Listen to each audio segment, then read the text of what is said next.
جو ہی آدمی گرتا ہے سائیکل سے، موٹر سائیکل سے، سیڑھیوں سے، یا چلتے چلتے ٹھوکر کھاتا ہے، زمین پہ ہاتھ لگ جاتا ہے، آدھے گھنٹے میں ہاتھ سوج جاتا ہے، اور کلائی کی جو ہڈیاں ہیں یہاں 8 ادھر ہے، یہ ادھر ہے، یہ اور ساتھ ہی میں ریڈیس النا جو ہے، ان کا ہیڈ جو ہے یہ فریکچر ہو جاتا ہے۔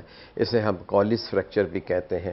اور معمولی سی چوٹ، یہاں تک کہ اگر کوئی مضبوط دوست آپ کا آپ سے ہاتھ ملائے اور پنجہ گاڑ دے آپ کے ہاتھ کو اور یوں موڑ دے کہ ہاں بھائی کیسے ہو، خوشی خوشی میں جی کہ بڑا پرانا دوست ملا ہے، خود وہ صحت مند ہوگا، دوست 3-4 سال بڑا ہوگا، کمزور ہوگا، اس کے ہاتھ کو موڑے گا، بعد میں اس کے ہاتھ میں پتہ چلے گا ایکس رے میں کہ فریکچر ہو چکا۔ دوسرا فریکچر جو کہ بہت کامن ہے وہ ہے کمر کی ہڈیوں کا، یعنی کمر کے جو 5 مورے ہیں، جو کہ ہمارے 12واں جو مورا سینے کا ہوتا ہے وہ بھی اس میں شامل ہے۔ عموماً وہ فریکچر کر جاتا ہے، اور یہ جو 5 مورے ہیں یہ فریکچر کر جاتے ہیں، انہیں ہم کہتے ہیں کہ ان پہ انٹیریئر لپنگ ہو جاتی ہے، ویجنگ ہو جاتی ہے، اور 2 موروں کے درمیان جو فاصلہ ہوتا ہے وہ کم ہو جاتا ہے۔ اور بعض اوقات تو اگر کوئی مریض کولے پہ گر جائے، سیڑھیوں سے سلپ کر جائے، یا کسی نے سائیکل پہ پیچھے بٹھایا ہوا ہے وہ گر جائے، یا خدا نخواستہ کہیں سے بھی وہ گر جائے، اور وہ اگر اپنے کولے کے بوجھ پہ گرے گا وہ اپنی کمر کو فریکچر کر دے گا۔ اور اگر ساتھ میں سلپ ڈسک بھی ہو اور عمر بہت زیادہ ہو، 70 سال سے اوپر ہو، تو دونوں، چونکہ اسپائنل کارڈ کو انجری ہو سکتی ہے تو فالج بھی ہو سکتا ہے۔ اب بتائیں کتنی معذوری کی زندگی ہے۔ پھر آتے ہیں کہ جناب اور کون سا فریکچر ہے، تو وہ جو فریکچر اب میں جس کا نام لینے والا ہوں وہ ہے آپ کی ران کی ہڈی کے اوپر کا حصہ اور کولے کا فریکچر۔ یہ اتنا خراب ہے، اتنا خراب ہے کہ اس میں تو معذوری اور ڈپریشن کی وجہ سے مریض جو ہے بستر پہ ہوتا ہے، صفائی ہو نہیں سکتی، بالکل فالج زدہ زندگی گزارتا ہے، اور پھر اور جو کمپلیکیشنز لیٹے رہنے سے ہوتی ہیں اس کی وجہ سے ان کی موت ہو جاتی ہے، بیڈ سورز ہو جاتے ہیں، پریشر سورز ہو جاتے ہیں، موومنٹس کم ہو جاتی ہیں، خوراک کم ہو جاتی ہے۔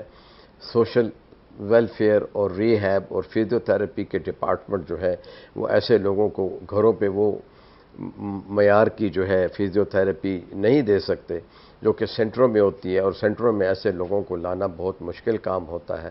تو دیکھیں یہ کتنا مشکل ہے کہ آسٹیوپروسس کی وجہ سے جو ہے، یعنی ہڈیوں کے بھربھرے پن کی وجہ سے جو ہے یہ تکلیف ہو جائے۔ ڈائگنوز کیسے کرتے ہیں؟ عموماً ڈائگنوسس اتفاقی ہوتی ہے۔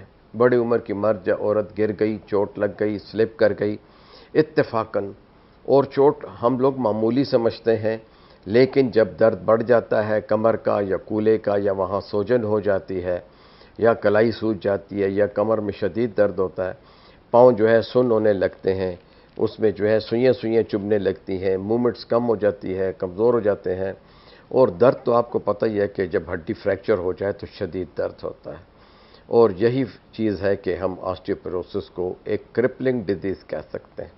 تو ڈائگنوسس کے لیے ایک تو یہ ہے کہ سادہ ایکس رے، دوسرا ہے کہ C T scan, M R I, پھر اس کے بعد بون منرل ڈینسٹی، بون ہڈی منرل، بون کے اندر جو پروٹین کمپلیکس ہے، جو مختلف نمکیات ہیں جس میں کہ کیلشیم سب سے زیادہ امپورٹنٹ ہے، یہ جو ہو گیا، اور میٹرکس ہم کہتے ہیں کہ وہ پروٹین جو کہ ہم بلڈ سے حاصل کرتے ہیں وہ ہڈیوں کا حصہ ہوتی ہے۔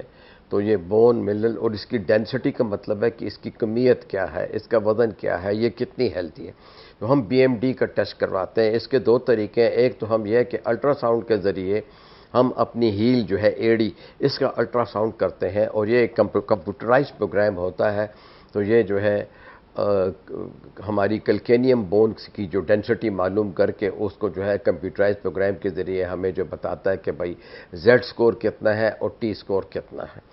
تو اگر آپ کا ٹی سکور جو ہے -2.5 ہے تو اس کا مطلب یہ ہے کہ آپ آسٹیوپروسس کے مریض ہیں، اور اگر جو ہے وہ 1.5 سے لے کے 2.5 تک ہے تو آپ کو آسٹیوپینیا ہے، یعنی آپ آسٹیوپروسس کی طرف جا رہے ہیں، اور جن کا 1 یا 1 سے کم ہوتا ہے اس کا مطلب یہ ہے کہ ان کی ہڈیاں جو ہے وہ ہیلدی ہیں۔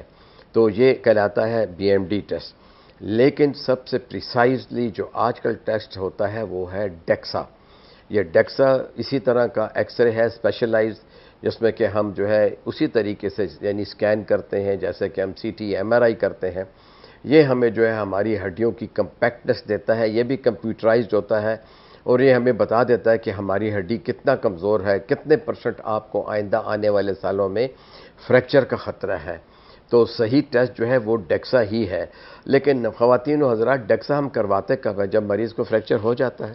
تو یہ ایک بڑی بدقسمتی ہے کہ اس کی طرف ڈاکٹرز نے، نرسز نے اور لوگوں نے خود بھی جو ہے دماغ لڑانا ہے۔ تو یہ تو اس کے ڈائگنوسٹک ٹیسٹ ہیں۔ اس کے بعد بائیو کیمیکل میڈیٹرز ہیں، مارکرز ہیں، وہ جو ہے ہم خون کے ذریعے جو ہے معلوم کرتے ہیں۔ اب عوام الناس، غریب لوگ بہت زیادہ ہیں، میڈیوکرز ہیں، مڈل کلاس فیملیز ہیں، ان ٹیسٹوں میں اگر ہم انہیں ڈالیں گے تو یہ تمام complete precise diagnosis will cost is about 7,000 to 10,000 rupees.